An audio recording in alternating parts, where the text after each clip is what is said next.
My first name is Jack Frost, Tama, Iowa, December the 12th, 1925. Well, the early 30s was poor. The Depression was on and people had a hard time to live. By the late 30s, I was in high school and it was still a problem, but we got along all right. So you were in high school when Pearl Harbor was bombed. Oh, yes. Do you remember that day? Oh, yes, very much. Oh, tell me the story about that.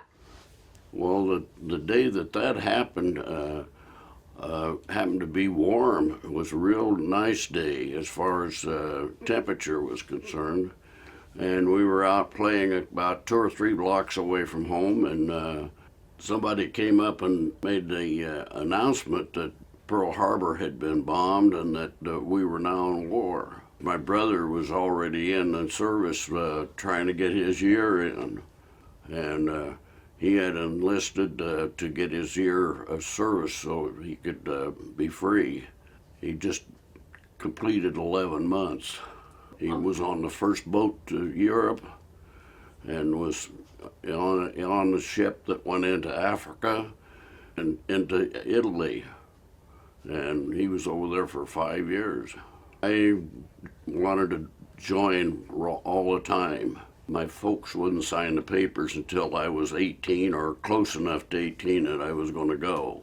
Well, I enlisted with the Army Air Force, December the 7th, 1943. Basic training was mostly like everything that they gave to the infantry people. Well, I went to advanced training. They put us back on a train, and very funny about the whole thing was we left Mississippi and came back up into St. Louis, and they made the mistake of telling us what platform we were supposed to go to so we could get the right train. My father being a railroader, I knew a little bit of how that works, so I went to the platform and looked at it, and the train was going to go from St. Louis to Burlington, Iowa. Anyway, I called home and talked to my mother, and I said, well, Mom, I'm going to be going into Burlington and catching that train going west. When we got to Burlington, the serviceman on the train come up to me and he said, say, young man, we want to see you in the next coach. So I walked into the next coach, and there my mother was. So I got a set from Burlington to Tama, which is about 70 miles, and visit with my mother for that period of time. When we got to the depot, I got off the train, and here was my sister and my dad. So I got to see the whole family. I got back on the train, and I went on to Denver, Colorado. And there I learned to be an armor. I could fix a bomb, take care of 50 caliber machine guns, 20 millimeters machine guns. I happened to be there on our graduation from that school the day that they invaded France. Within 2 days, we were on another train and moved to Arizona, where we went to flight training. They had 2 airports there, Kingman, Arizona, and Yucca. Was out in the middle of nowhere, and we could go out and shoot live ammunition and not have to worry about hurting anybody. The highlight things of their training with the 50 caliber machine gun was that they would put cloths over our eyes and blind us out, take the gun apart, and they would substitute broken parts, and we had to tell them what the broken part was and what was wrong with it. Because if you were in a bombing run, we started at 2 o'clock in the morning and sometimes didn't get back till 7 or 8 o'clock at night. We went back to Mississippi again, to Gulfport, Mississippi, and took what was called overseas training course. But actually, what happened at that point in time was we were made up as a crew. The pilot, co-pilot, bombardier, navigator, radio operator, ball turret, tail gunner, and waist gunner. You can tell what each guy's going to do. Each one's going to do his part, and everything's going to be taken care of. We were just like brothers.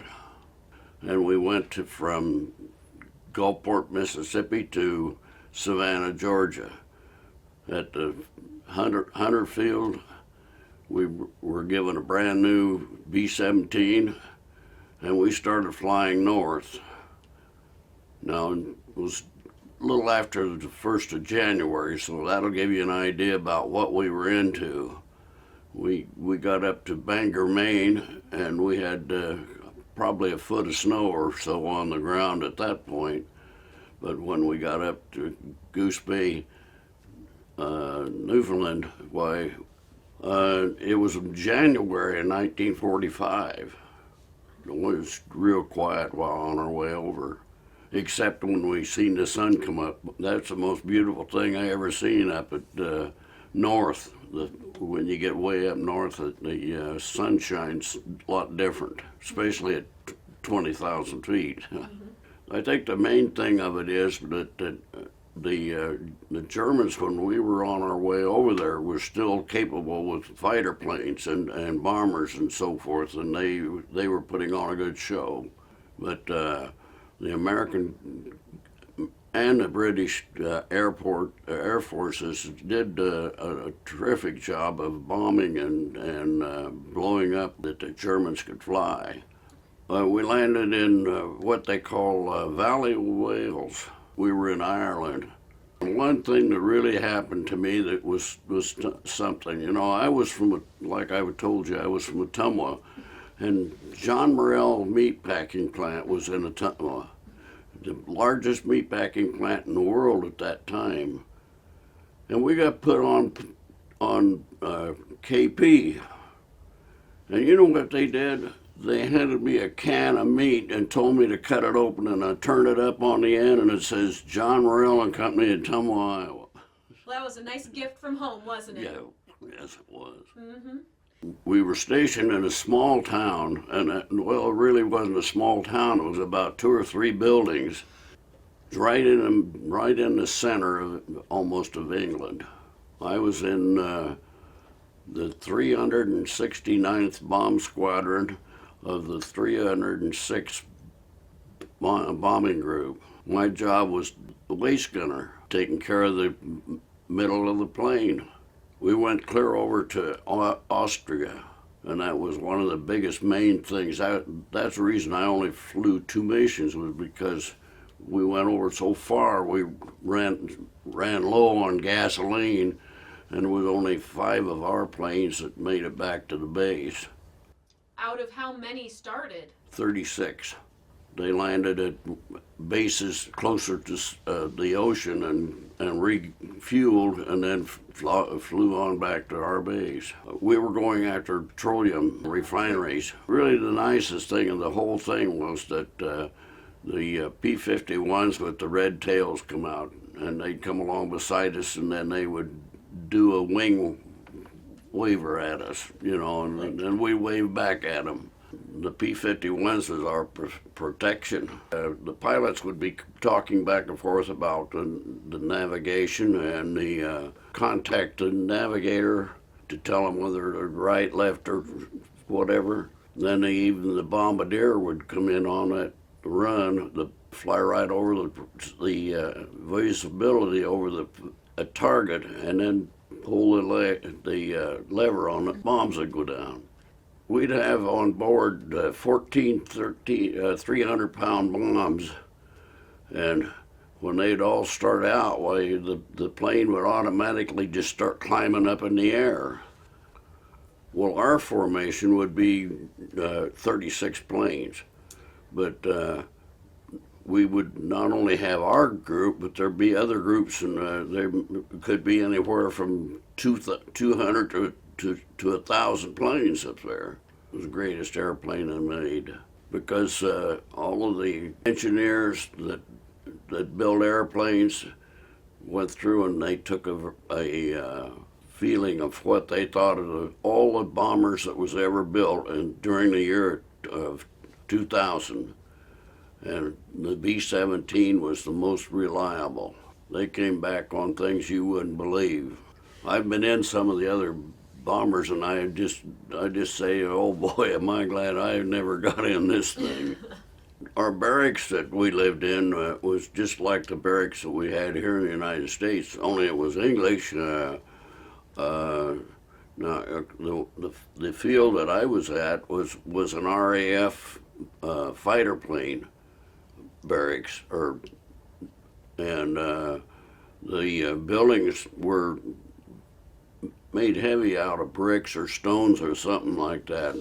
If you were going on a mission, the first thing we would do, they'd get us up about 2 o'clock in the morning. They would take you to the mess hall, the regular troop mess hall, and eat there. Then you'd get in the truck and you'd go to your headquarters, and then you'd eat breakfast again. Then you'd go out and get on the plane, and you'd fly for 12 to 14 hours. Each airplane carries an engineer with them, and he more or less helps the engineer always helps the pilot and co-pilot do everything they do. And then if there's anything goes wrong, they take care of the problem. But and so consequently, engineer usually winds up being a tech sergeant before the rest of us get to be staff sergeants. Something about that too, the rank that we carried. The way they did on all the flyers, all the gunners were automatically buck sergeants. And the reason of that being is that the German Air Force would treat you as a airman if you were a sergeant. But if you were a corporal, you'd go to one of the regular, just a prison. Well, I was a buck sergeant when I was flying. Mm-hmm. Then later on, I was raised in rank from buck sergeant to staff sergeant. When the war ended, we were such the oldest, and they had everybody going home, or most of them. Most of the ground people had been there for 3 or 4 years. The commanding officer that I had was a major that had been trained at West Point. And he says, well, there's one thing for sure we're going to do, is everybody that's left is going to go up one step before the new ones come in so they can grab some of the things that they haven't earned. I was walking down by the baseball field, and there was all kinds of celebration going on. I said, what in the world's going on? And they said, the war just ended. Well, I wish I could have flown more missions, but that's the way it goes. There was a lot of fellows like myself that weren't satisfied with 25 or 35 missions. They wanted to just keep going, and they'd stay. And if a mission was coming in that they wanted to go to, well, they just sign up and they get to go. How long were you actually overseas? Oh, I was over there about 1.5 years. I got out of the service when I got home. I got home in 46. How about your fellow crew members? Did you ever keep up with any of them? No, well, only when we'd have a reunion, and I'd meet them at the reunions. Where did you guys have your reunions at? Well, one of the things that we did was divided the United States into 3 positions, and each year we'd have a different position. How was that, being able to see some of those guys? Oh, it was great. We really had a time of it. We did it back in '92, and there was a lot of still living then. Mm-hmm. And the funny part of it was, I got to say this about it, when they said that they was going to have this reunion in Des Moines, Iowa, everybody from the north, from the East Coast and from the West Coast come out and said, well, what does anybody want to go to Iowa? Where in the world is Iowa? Yes. Not only did we show the people a real good time, price was only about half. whenever you went to it, everybody says, when we going back to Iowa? When we going back to Iowa?